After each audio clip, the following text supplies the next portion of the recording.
Fala galera que já é inscrita no Pautas e Táticas, ou você que vai se inscrever assim que o vídeo acabar. Sextou, e se sextou, tem caixinha de perguntas. Se tem caixinha, nem sempre, né? Mas hoje vai ter uma geladinha para acompanhar. Deixa eu me servir aí. Se você é da cerveja também, pegue a sua, pra gente poder resenhar. Principalmente se você mandou pergunta lá no @Pautas e Táticas no Instagram, que é onde você participa, onde você manda as perguntas nos stories. Um brinde aqui pra gente.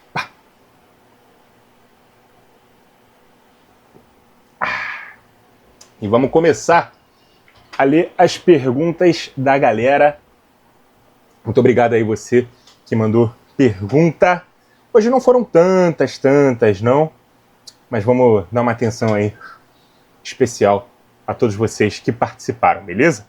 Então, sem mais enrolação, se você ainda não é inscrito no canal, dá essa moral aí pra gente, se inscreve, deixa seu like.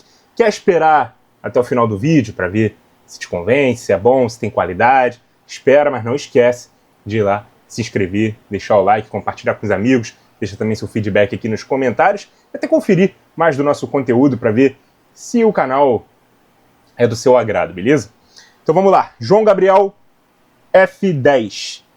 Acabou o camisa 10 no futebol? Não acabou, João. Eu acho que muita gente tem essa impressão porque cada vez mais a gente vê meio-campistas mais completos. Nós temos vários vídeos sobre isso aqui no canal, sobre essa temática. A gente vê muitas vezes os meio-campistas em geral, né, eles acumulando funções, tanto de construção quanto de armação e também de finalização, e cada vez menos aquele cara que era o especialista da função e que sem bola colocava a mão na cintura. Esse realmente vai cada vez mais perder espaço, o cara que só joga com bola. Mas existem vários tipos de camisa 10 e existem sistemas táticos modernos que ainda o mantêm vivos. O 4-2-3-1 é um deles. O 10, ele inclusive se transforma num segundo atacante. Essa sim é uma posição que está realmente aos poucos sendo extinta, né? Cada vez menos a gente vê segundos atacantes, cada vez mais a gente vê esses jogadores com essa característica serem formados ou como centroavante ou sendo adaptados a jogar como pontas, ou até de fato como camisa 10, mas o 10 não morreu. Ele está menos prolífero na base, na formação, né, por conta das exigências modernas, mas ele segue existindo, beleza? Confira aí vários vídeos aí do canal que a gente fez sobre essa temática para você perceber que realmente o camisa 10 continua existindo de diferentes formas, com influências de várias culturas, várias escolas táticas diferentes e também em diferentes sistemas táticos, beleza?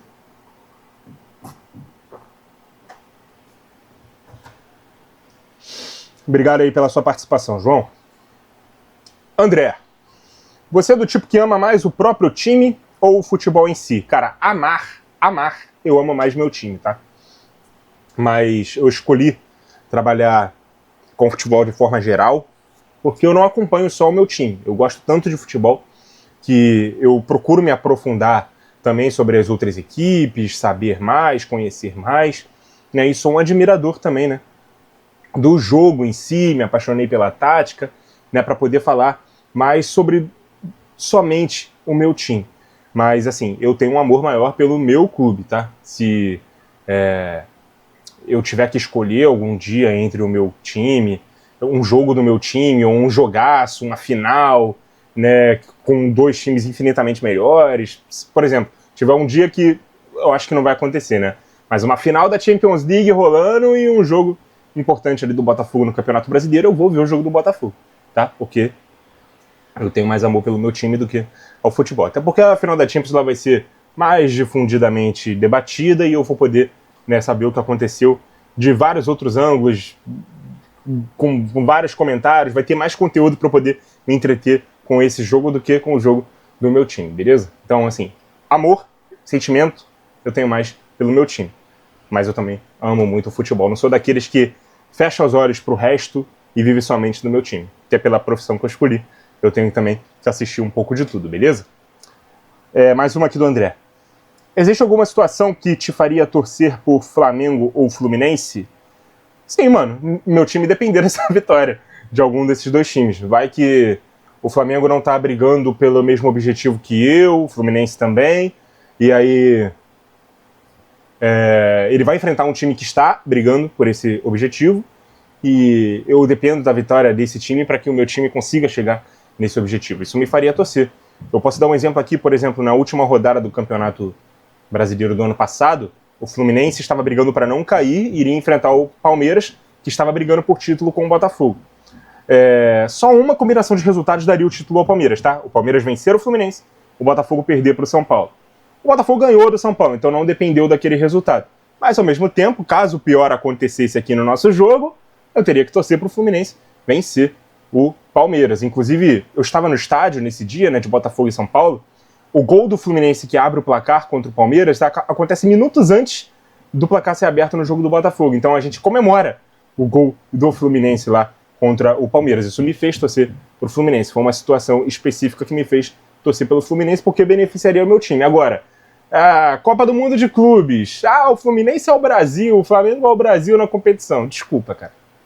Isso não vai me fazer torcer por um rival. Eu não sou patriota a ponto de torcer para um clube rival, tá? Poderia ser um clube de fora do estado, e dependendo de que clube fosse, de que contexto fosse, por exemplo, eu não torceria para o Palmeiras hoje, porque se criou uma rivalidade, eu sei que muito mais de nós em relação a eles do que deles pra gente, mas se criou uma rivalidade recente, e o que não me deixa torcer também a favor dos caras, beleza? Isso é diferente de eu odiar os caras, ou querer o mal, ou eu só não vou torcer a favor. Não vou ficar ali na televisão vibrando, torcendo contra e tal, mas torcer a favor também não vou. Beleza? Essa é a minha postura. A terceira aqui do André.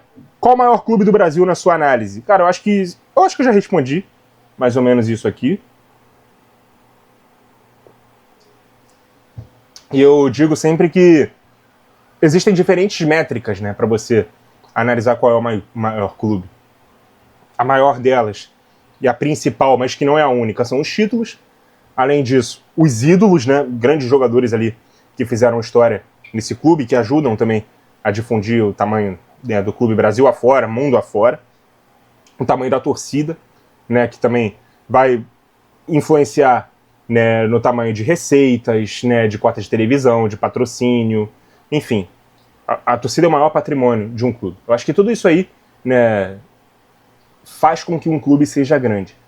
E eu não tenho uma resposta convicta para dar, mas eu acho que, muito provavelmente, esse maior clube do Brasil está entre São Paulo, Santos, Palmeiras e Flamengo.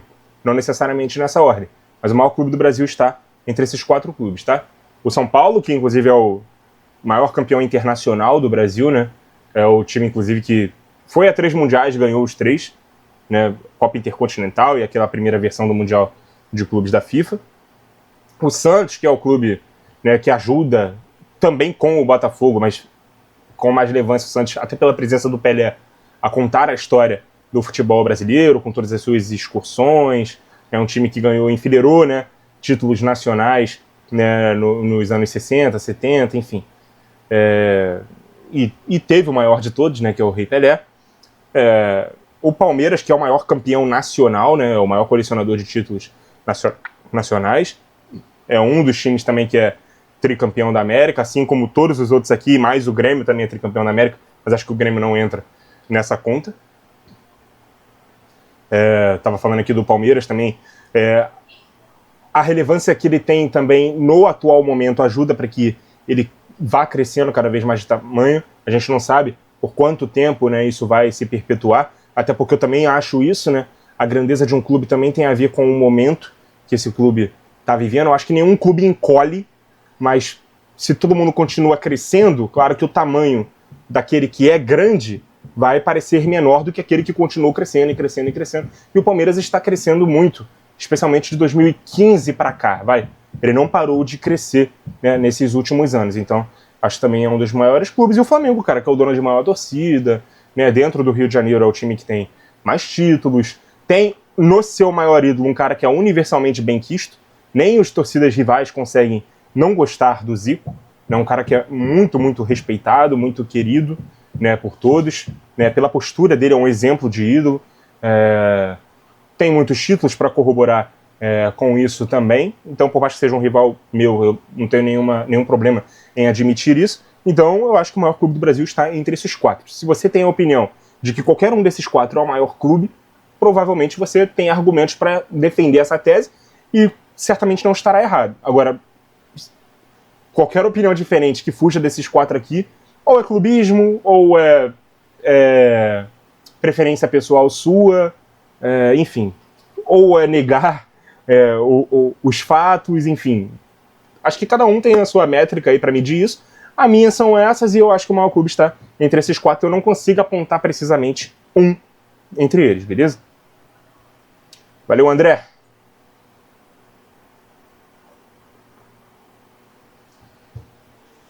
Helder.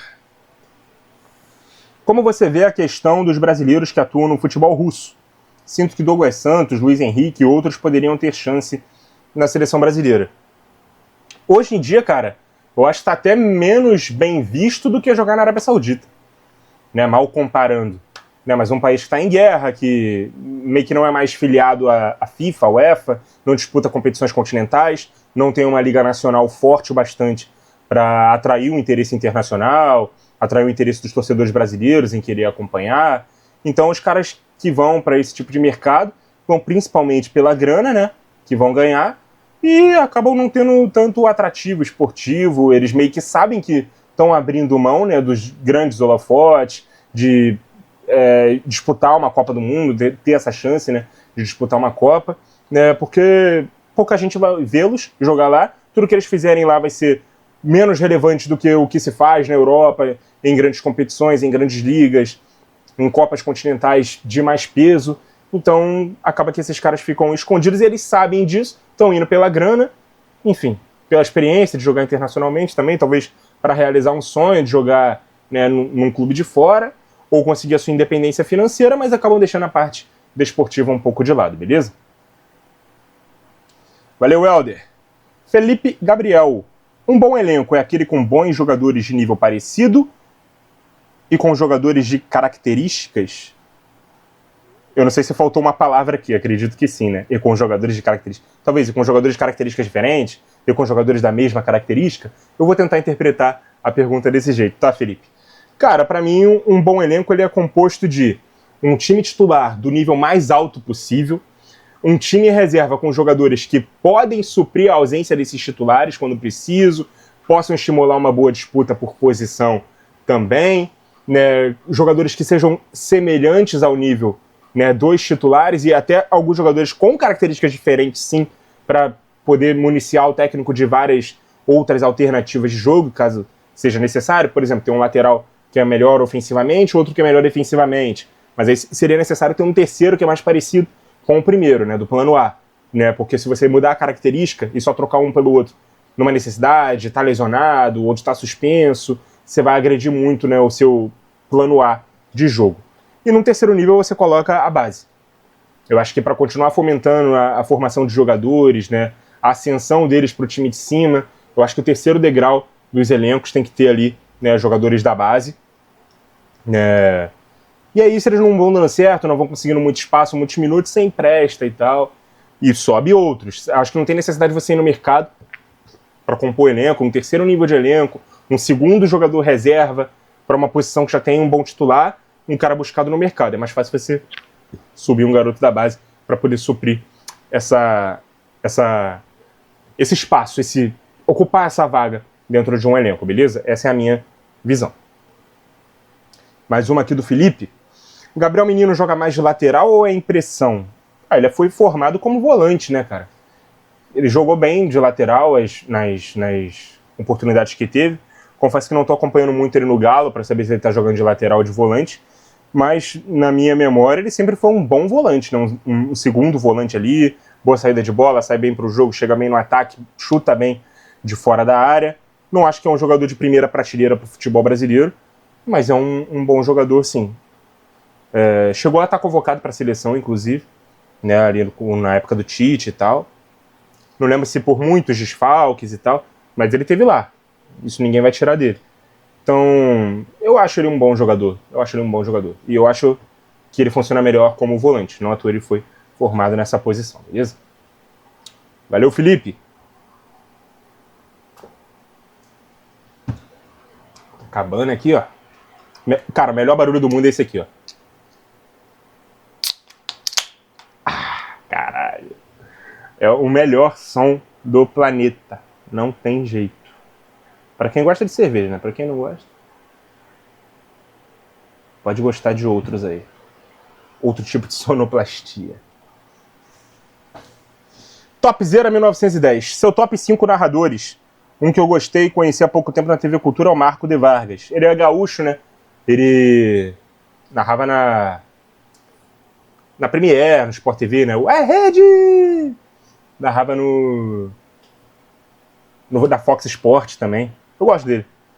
Cara, tem vídeo aqui, tem uma playlist aqui no YouTube, né, no meu canal, sobre isso, né? Sobre os meus 10 jornalistas preferidos nas funções de narrador, repórter e comentarista, beleza? Eu não lembro quais são os meus 5 primeiros, mas o meu preferido é o Rogério Voda. Quero citar aqui o Jorge Igor, que também é muito bom. Se eu não me engano, ele foi o meu segundo ali no top 10. Cara, não vou lembrar a ordem certinha, mas eu vou lembrando e vou falando aqui. Paulo Andrade, muito bom. Luiz Felipe Freitas, da Casa TV, muito bom. Luiz Carlos Júnior, do Sport TV, eu gosto muito, pelo menos. Aqui eu já falei 5, mas eu não lembro se foram exatamente esses 5, os 5 primeiros lá que eu coloquei na lista. De qualquer forma, dá uma olhada lá na lista que você vai poder ver, e eu falo um pouquinho de cada um também. E já fica o convite também, né, para você ver o resto da playlist dos meus comentaristas preferidos e dos meus repórteres preferidos também, beleza? Mais uma do Topzera? Qual time médio ou pequeno que fez um grande feito e você gostou de ver? Faz vídeos falando dele depois. Eu tô aceitando sugestões aí de vídeos, inclusive. Se alguém tiver mais sugestões de vídeos que vocês queiram ver aí nos próximos episódios, né, do canal, vocês podem deixar aí nos comentários. Cara, eu acho impossível não falar do título da Premier League do Leicester, né? Como era improvável, como era difícil e como eles conseguiram esse feito enorme. Inclusive, na maior parte do tempo, eles disputaram o campeonato com o Tottenham. Acabou que o Tottenham ficou atrás até do Arsenal, né? Que também, em algum momento, disputou o título ali, mas não foi o time que disputou até a reta final com o Leicester. Esse foi o Tottenham. Depois que já não tinha mais jeito, que o Tottenham já tinha perdido o título pro Leicester, que já estava matematicamente confirmado, o Arsenal acabou ultrapassando ali o Tottenham também. Mas, cara, foi uma história, assim, fantástica. Porque se você for pegar a Premier League, do jeito que ela é equilibrada, do jeito que ela tem pelo menos 6 clubes que montam seleções transnacionais, que o dinheiro da TV faz com que os outros clubes também consigam grandes investimentos. Um time médio consegue tirar jogador de destaque de clube grande, de liga grande, né, para poder disputar também a Premier League. E tinha o Leicester, cara, que era um time que há pouco tempo tinha subido, né, da segunda divisão, era um patinho feio ali, era talvez uma ponte preta ali, se a gente for trazer para o futebol brasileiro, uma ponte preta na Série A e de repente a ponte preta consegue ganhar a Série A. Mas aumenta essa dificuldade aí muitas vezes pela questão financeira, porque são muitos adversários com muito mais investimento, e o Leicester conseguiu isso. Eu lembro de uma época que estava se falando, cara, a gente já está em março, a gente não está em setembro, quando começa a liga, e o Leicester está de fato brigando realmente, ferozmente pelo título.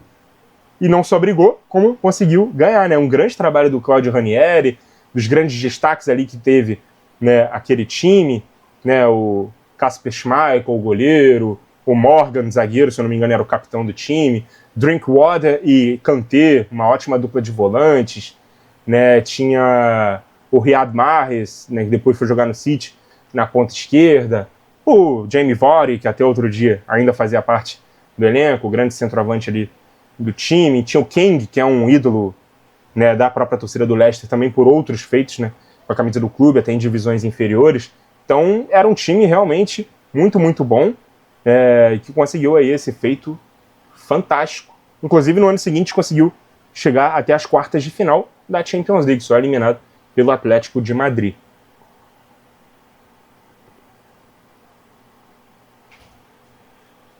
Eu vou falando, vai dando sede, gente. Por isso que a cada resposta aí, mais ou menos, eu vou dando uma goladinha.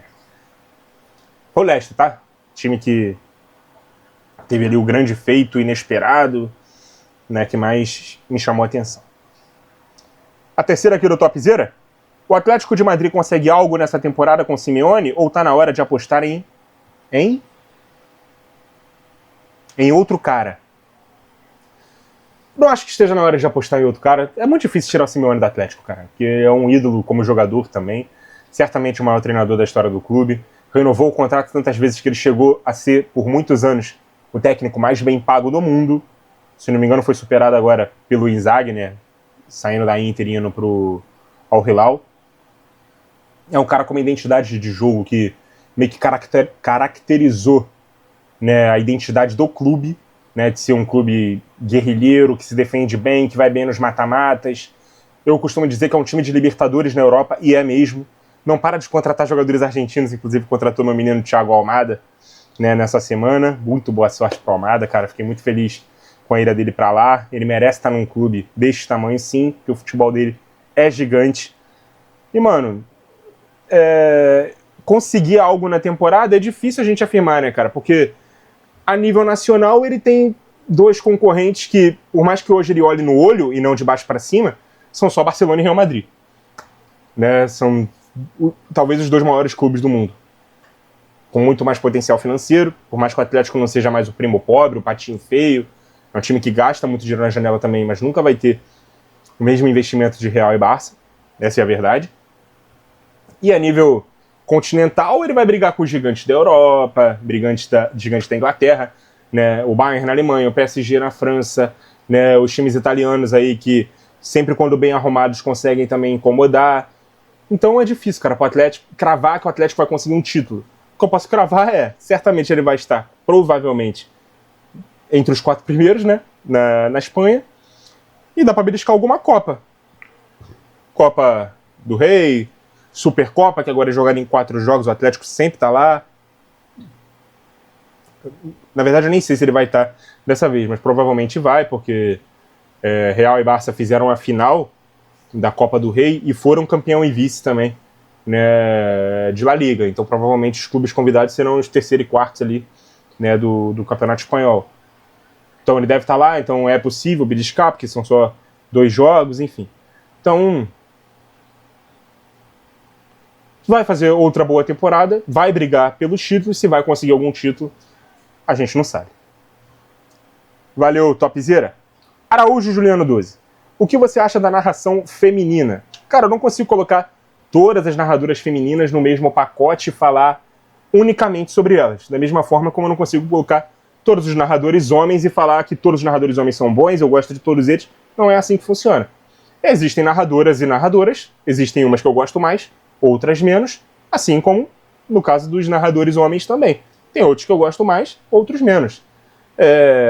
Eu sei que tem gente que simplesmente ao ouvir a narração de uma mulher se incomoda porque não está acostumado, ou porque acha que ela está imitando um homem, ou quando não acha que está imitando, acha que a voz é fina demais. Eu acho que isso é questão de gosto e de costume, né? Acho que se a gente fosse acostumado a ouvir mulheres narrando desde sempre, a gente não ia ter tanto esse preconceito ou essa resistência, beleza?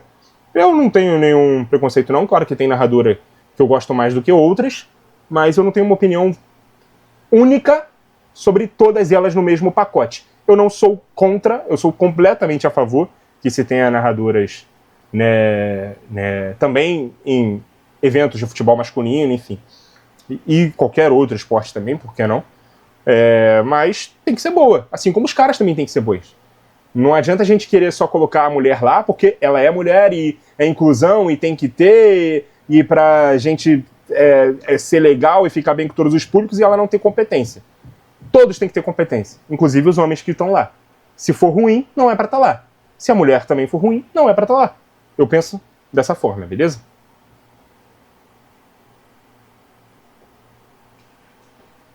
Mais uma do Juliano. Fora o futebol, que outro esporte você gosta? Cara, não é que eu acompanhe tanto assim quanto o futebol, mas eu gosto de assistir de vez em quando um joguinho de basquete, um joguinho de futebol americano, até um joguinho de vôlei, né? Principalmente vôlei feminino, eu gosto mais do vôlei feminino do que do masculino, por exemplo. Futebol feminino eu gosto de acompanhar também. Não vejo todos os campeonatos e tal, não sou tão engajado. Inclusive, sempre que eu falo de futebol feminino aqui, eu costumo trazer a Carla Diniz, né? Um beijão pra ela, porque das pessoas que eu conheço, que acompanham de verdade, é a que melhor entende, tá? E a que mais acompanha. Então, é uma pessoa capacitada e que acompanha e que eu trago aqui para falar sobre um segmento que ela sabe mais do que eu, por mais que eu acompanhe, ela acompanha muito mais e tem mais conhecimento, então eu sempre trago ela para cá para poder falar sobre o assunto. Agora, não tem um outro esporte assim que eu seja tão fã assim, né? Eu acompanho. Houve uma época ali que o MMA estava muito alta, né? E todo mundo estava acompanhando, assistindo e tal, e eu também era um desses caras, né? Modinha. Assistia porque era o assunto do momento, todo mundo estava falando e tal. E a gente tinha vários, né, lutadores brasileiros. Por exemplo, eu nunca fui da Fórmula 1, de repente houve um boom ali que estava todo mundo acompanhando Fórmula 1 e nem era por causa de brasileiro, não. Né? E eu nunca fui esse cara, nunca gostei de Fórmula 1. Eu acho que é isso, cara. Os esportes assim que eu mais acompanho, e que nem é tanto assim, são o basquete e o futebol americano mesmo, e o vôlei feminino. Que quando tá passando assim algum jogo interessante, eu vou parar pra ver. Beleza? Mais uma aqui do Juliano. O que você achou do Botafogo ontem? Né? Eu deixei a caixinha ontem, quinta-feira, né? O ontem dele é o quarta-feira, jogo contra o Vitória. Jogou bem, cara. Jogou bem contra o Vitória, né? Primeiro jogo, de fato, do David Ancelotti como técnico do clube. Ele estava ali no banco como um auxiliar no jogo contra o Vasco, né? O auxiliar fixo do clube, o Cláudio Caçapa, foi quem comandou o time. Mas já dá para ver um time com um ímpeto ofensivo muito maior. Com certeza esse repertório tático vai aumentar bastante. Eu estou observando e anotando tudo para quando a gente tiver ali uma amostra de 10 jogos, talvez um pouco menos, já ser possível fazer uma análise aqui para o canal. Acho que por enquanto é tudo muito embrionário, não dá para ter certeza de nada, mas a gente já vai observando ali alguns primeiros padrões ali no time, com quantos jogadores atacam, com quantos se defendem, qual é a forma de atacar, de defender, enfim, as funções de alguns jogadores, e o elenco também está sendo remontado, né? Acabou de perder o Gregory, trouxe o Danilo, né, ex-Palmeiras, tá no Nottingham Forest.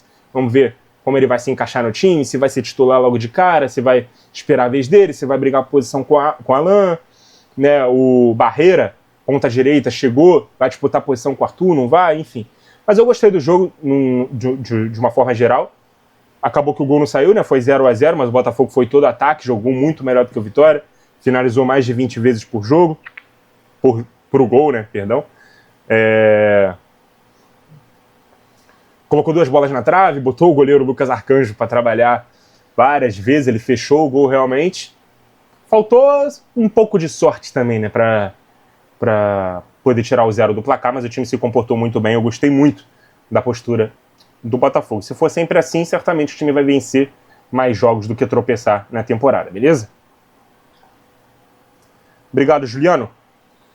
As últimas aqui são do João Destro, pelo menos por enquanto, né? Depois eu vou atualizar aqui. O 4-2-3-1 de hoje é a evolução do 4-3-3 antigo, que por sua vez foi a evolução do 4-2-4. Cara, o 4-2-3-1 é um filho direto do 4-4-2 em 2 linhas. Tem vídeo aqui no canal, inclusive, falando sobre isso, mas eu vou pegar a prancheta aqui para explicar rapidinho. Inclusive tem muito a ver com aquela questão lá que eu falei que o segundo atacante está morrendo, naquela pergunta que fizeram sobre o camisa 10. Tá dando pra ver a prancheta, gente? Tá, né? Tá vendo? Isso aqui é o 4-4-2 em 2 linhas. Aqui jogam, né, 2 atacantes que são mais de área, mais trombadores. Aqui 2 pontas que fazem mais jogadas pela linha de fundo. Aqui 2 volantes box to box, 2 zagueiros, 2 laterais. Como isso aqui se tornou o 4-2-3-1? Com o recuo do segundo atacante para fazer essa função, né, de jogar por trás do 9, que foi cada vez mais se tornando um jogador independente, né, que estava longe de ser só aquele trombador, né, que ficava recebendo a bola de costas, era um cara mais letal nos contra-ataques, mais rápido, né, que tinha mais drible, muito influenciado isso aqui por Ronaldo, por Romário, por Michael Owen, por Thierry Henry, por vários desses centroavantes, né, década de 90, 2000, né, que tinham essa virtude mais ofensiva. Então o segundo atacante acabou sendo recuado para se transformar nesse meio atacante. Os pontas começaram a jogar também com o pé trocado, abrindo o corredor para os laterais, muitas vezes de forma alternada, né? Enquanto um subia, o outro ficava, e aí esse ponta vinha fazer companhia ao centroavante, já que agora só tinha um jogador por vez, né? Um jogador ali dentro da área, não tinha mais uma dupla de ataque, Então esse ponta tinha que se transformar nesse jogador, e assim nasceu o 4-2-3-1. Então o 4-2-3-1 ele não é uma variante do 4-3-3, ele é uma variante do 4-4-2 em 2 linhas de 4, beleza? Assista mais vídeos aqui que eu fiz sobre o assunto aqui no canal. Tem pelo menos 2 vídeos que eu faço específicos sobre o 4-2-3-1. Um que fala sobre a origem dele e o outro no porquê que ele se transformou no sistema mais convencional, né? O sistema que a gente bate o olho e fala, o técnico não inventou, o técnico fez o básico, ele se transformou no sistema mais básico do futebol moderno. Quais são os motivos disso? Assista lá esse vídeo que você vai entender, beleza? Mais uma do João, mas peraí.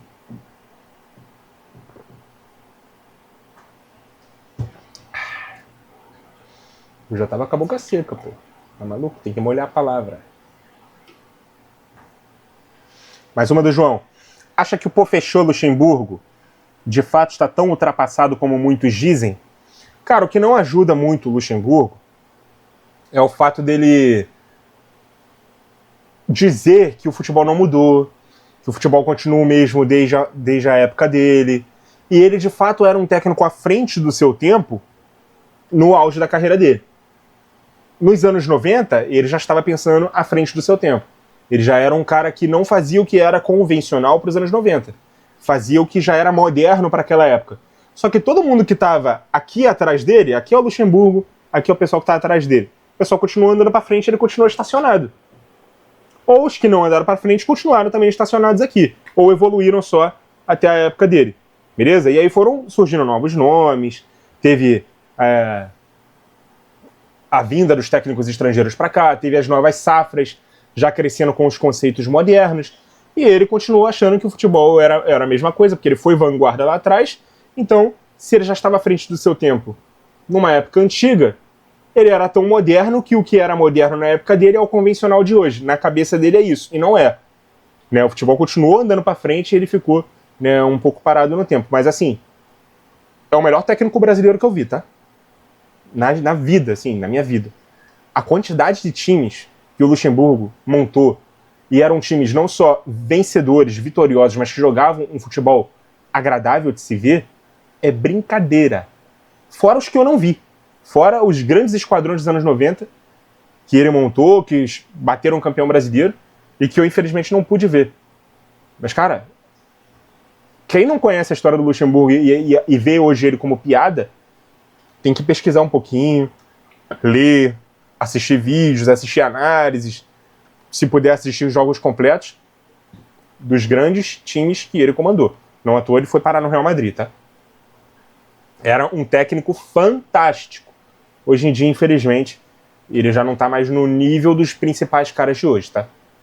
Eu acho que ele até já parou, né? Ele já admite que parou, que não vai mais pegar nenhum clube, ele já tá com outros projetos, para pegar uma palavra aí dele, fora do futebol. E, se eu não me engano, ele tá comentando, né, no programa do Galvão Bueno, na Band também. Então, eu acho que ele já não pensa mais, não tá mais na cabeça dele voltar para a beira do campo e ser um técnico profissional de um clube de Série A, por exemplo. Beleza? Mas Luxemburgo era foda no auge da carreira dele. Mais uma aqui do João. Acha que o Vasco um dia voltará a ser o gigante que foi no passado, após décadas na lama? Cara, nenhuma história ela é perpétua, né? O Botafogo é um grande exemplo, né? Eu cresci num Botafogo que estava acostumado ou a brigar por vaga na Libertadores, indo de vez em quando, mas na maioria das vezes não, ou brigar para não cair, algumas vezes conseguindo e outras caindo de fato. Eu poucas vezes achei que o Botafogo iria conseguir, né, brigar para ser campeão brasileiro. Algumas vezes aconteceu, mas logo ele deixou de brigar, né? 2007, 2013, não chegou até o final, né, com esse objetivo. Então a maior parte do tempo aqui da minha vida como torcedor do Botafogo foi me acostumar com um time mediano. Eu acho que o Vascaíno está vivendo esse mesmo momento, né? Desde, sei lá, do ano 2000, né, que o Vasco viveu ali seu auge. Ele passou por alguns anos aí muito difíceis, né, e tá deixando as principais brigas, né? Então, cara, é complicado. bem complicado. A gente projetar isso, né, ver se... ter uma opinião, assim, convicta de que será que o clube vai voltar a ser o que era antes? Eu acho que ele tem tudo para voltar a ser competitivo. É um clube que virou SAF, a gente sabe disso. Então, hoje ele está no poder novamente do clube associativo, né, do presidente, do Pedrinho, enfim. Mas ele pode voltar a ser vendido para outro investidor que faça as coisas da forma certa e fazer com que o time volte por caminho da competitividade, que foi o caminho que o Botafogo fez. Se o Botafogo era esse time mediano que brigava por objetivos, né, modestos, hoje ele é um time que não vai ser campeão sempre, mas vai estar sempre ali nas principais disputas, vai estar sempre ali na conversa para quem vai ganhar o Campeonato Brasileiro, chegar longe em Libertadores, em Copa do Brasil, enfim. Hoje a realidade do Botafogo é essa, e pode voltar a ser também a realidade do Vasco, beleza? Vamos ver aqui, atualizar para ver se tem mais perguntas, se chegaram mais perguntas. Mas eu acredito que essa foi a última, galera.